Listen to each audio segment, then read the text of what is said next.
Assalamualaikum warahmatullahi wabarakatuh. Perkenalkan, saya Putri Maharani dengan akhiran NIM 91.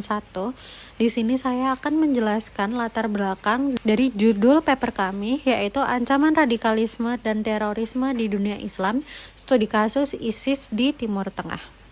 Timur Tengah terkenal dengan negara-negaranya yang memiliki sistem pemerintahan otoriter, di mana pergantian kepala negara ataupun pejabat-pejabat tinggi negara menggunakan sistem kegerabatan dan putra mahkota, sehingga muncul rasa ketidakpuasan yang ditimbun oleh masyarakat selama bertahun-tahun dan berpotensi untuk timbulnya konflik. Konflik yang timbul di tengah-tengah masyarakat ini kerap disebut sebagai Arab Spring. Lalu, Islamic State of Iraq and Syria muncul di kawasan Timur Tengah, membuat suasana konflik menjadi lebih intens dan juga panas. Kekacauan konflik di Timur Tengah akibat dari Arab Spring membuka peluang emas bagi kelompok ini untuk memperluas wilayahnya, dari yang mulanya di Irak sampai ke Suriah. Islamic State of Iraq and Syria atau yang disebut ISIS juga memiliki cara jitu untuk menyebarkan ideologinya. Kelompok ini memanfaatkan media sosial sebagai wadah penyebaran ideologinya. Contoh dapat dilihat dari media sosial YouTube. Melalui platform tersebut, ISIS menciptakan sebuah fenomena yang disebut YouTube Jihadism, di mana mereka seringkali mengunggah video-video peperangan mereka. Ternyata video tersebut berhasil melambungkan nama mereka dan menjadi contoh bagi kelompok jihadis yang lain, baik di kawasan Timur Tengah hingga di kawasan non-Timur Tengah. Contoh kelompok-kelompok yang terpengaruh adalah kelompok Boko Haram di Nigeria, kelompok Moro Islamic Liberation Front di Filipina, dan juga Jamaah Ansharut Tauhid di Indonesia. Di luar kawasan Timur Tengah, pengaruh yang disebarkan oleh ISIS ini ternyata berpartisipasi dalam munculnya lebih dari 100 serangan serta teror di berbagai dunia. Menurut media CNN, disebutkan bahwa terjadi 143 serangan di 29 negara yang terinspirasi atau terpengaruhi oleh ideologis dan paham-paham ISIS, yang menimbulkan 2.000 korban jiwa. Keberhasilan ISIS dalam mengumpulkan perhatian seluruh dunia menunjukkan bahwa ancaman mereka mencakup seluruh dunia dan dapat mempengaruhi keamanan dan stabilitas negara-negara yang terpengaruhi. Bila negara non-Timur Tengah yang memiliki keterbatasan geografi saja dapat merasakan dampak keamanan dan stabilitas yang buruk, bagaimana dengan kawasan di Timur Tengah itu sendiri? Karena sebelum membahas dampak ISIS secara global, penting untuk memahami bagaimana ISIS mempengaruhi keamanan dan stabilitas di Timur Tengah. Oleh karena itu, pertanyaan yang muncul dari kami adalah bagaimana kehadiran ISIS mempengaruhi keamanan dan stabilitas kawasan di Timur Tengah. Radikalisme dan terorisme menjadi ancaman serius bagi stabilitas kawasan, terutama di Timur Tengah. ISIS merupakan salah satu contoh ekstrim dari fenomena ini, di mana mereka memproklamirkan diri sebagai kekhalifahan Islam dan melakukan berbagai bentuk kekerasan atas nama agama. Tindakannya mencakup pembunuhan massal, pengusiran etnis dan kelompok minoritas, perusakan situs sejarah, dan juga perbudakan terhadap perempuan. Nah, dari sudut pandang Islam itu sendiri, tindakan-tindakan ini tidak dapat dibenarkan karena bertentangan dengan prinsip dasar maqasid al-syariah, yakni 5 tujuan utama syariat Islam, di mana 5 tujuan tersebut merupakan perlindungan terhadap agama, jiwa, akal, keturunan, dan juga harta. Nah, ISIS menyelewengkan ajaran Islam dengan menafsirkan teks keagamaan secara ekstrim dan menyebarkan paham takfiri yang mengkafirkan kelompok lain, bahkan sesama muslim itu sendiri. Tindakan kekerasan mereka jelas melanggar hak hidup manusia, sementara propaganda yang mereka sebarkan melalui media sosial telah merusak daya pikir dan akal sehat umat. Perlakuan keji terhadap perempuan serta penghancuran ekonomi dan infrastruktur juga semakin menunjukkan pelanggaran terhadap nilai-nilai kemanusiaan yang dijunjung oleh Islam itu sendiri. Nah, fenomena ini mencerminkan krisis pemahaman keagamaan dan lemahnya peran negara dalam menciptakan keadilan sosial akses pendidikan, dan juga ruang politik yang inklusif, sehingga memberikan ruang tumbuhnya ideologi radikal yang berbahaya. Akar masalah yang melahirkan gelombang radikalisme dan terorisme seperti yang diperlihatkan oleh ISIS sebenarnya berakar dari keretakan struktur politik dan sosial di negara-negara seperti Suriah dan Irak.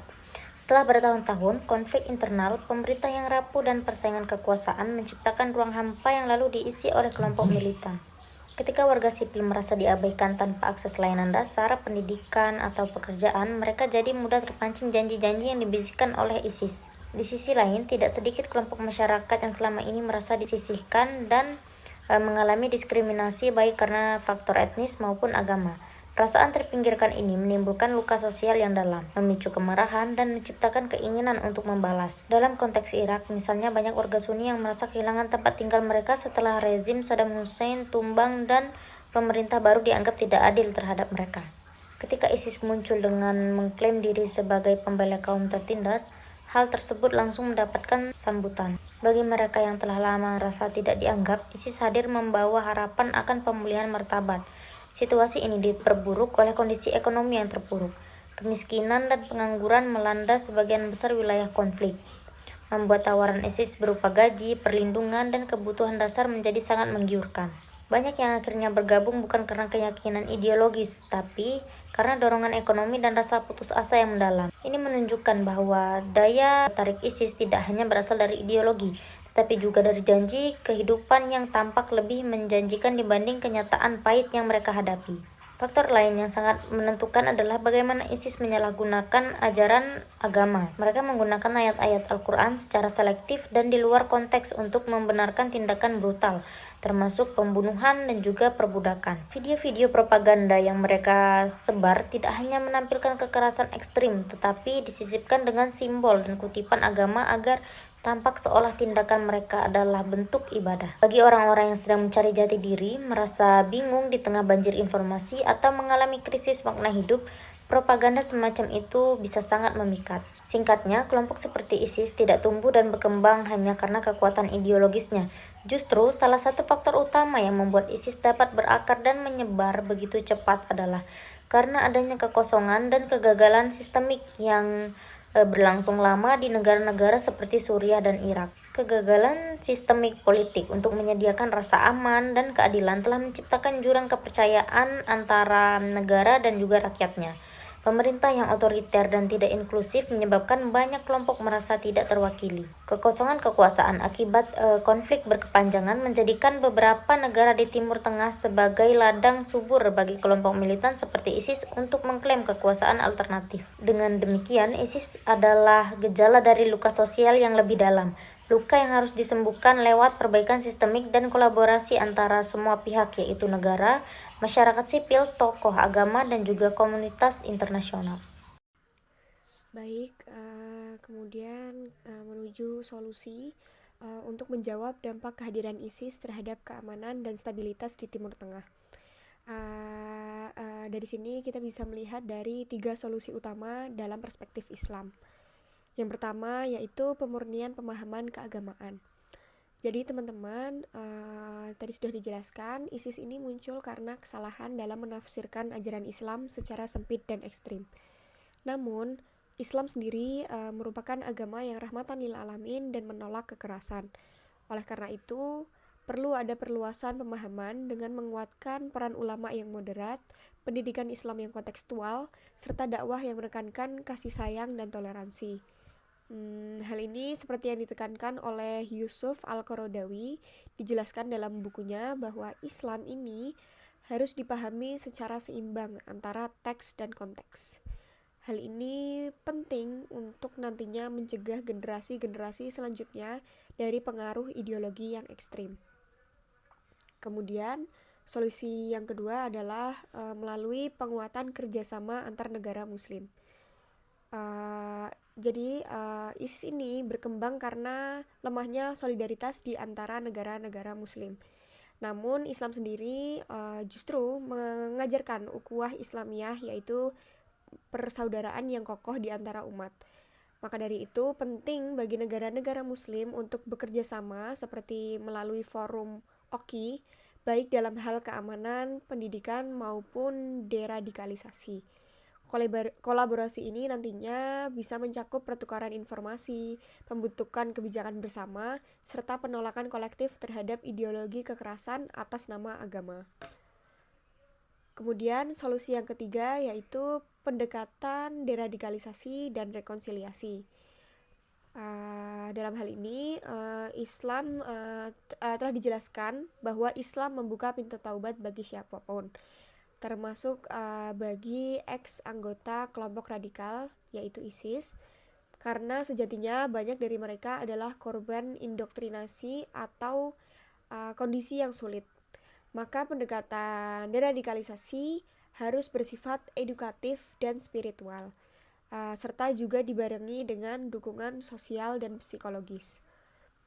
Kemudian rekonsiliasi ini juga penting agar mereka bisa kembali ke masyarakat nantinya, seperti halnya yang telah dicontohkan Nabi Muhammad SAW dalam peristiwa Fathu Mekah, yang menjadikan musuh menjadi teman setelah pembebasan Mekah.